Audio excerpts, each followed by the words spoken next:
اغلبيه الناس كيطيحوا في هذا المشكل ملي كيبغيو يبداو التجاره الالكترونيه اولا كيكونوا كيبغيو يتيستيو شي برودوي.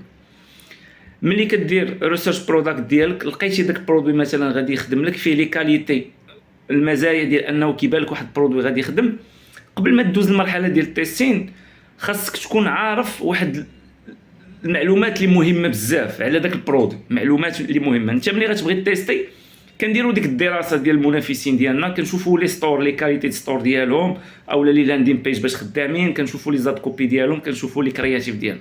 انت قبل ما تخسر الفلوس في هذا الشيء سواء في الادز اولا في لي كرياتيف خاصك تعرف السبلاير شكون، تعرف البرايس ديال الجمله بشحال، تعرف ستوك لا ديسپونيبيليتي ديال داك البرودوي شحال كاينه، باش هكا اون فوا غدير التيست وينجح لك داك البرودوي ماشي يلا غادي تبدا تقلب انت على شكون هو اللي كيبيع السلعه اولا ديك السلعه واش موجوده ولا ما موجوداش اولا شحال دايره في السوق.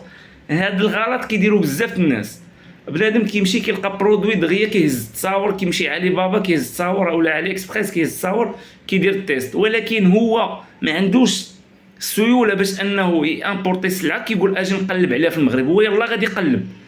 لا، خاصك ملي يبان لك البرودوي خدام قلب على شكون اللي كيبيع السلعه، سول على الثمن الجمله شحال، وسول على ديسپونيبيليتي ستوك واش كاين ولا ما كاينش، عاد دوز للتيست. نجح لك البرودوي في البلاصه غتمشي تقدى السلعه غتخلصها وغتجيبها وتبدا خدام.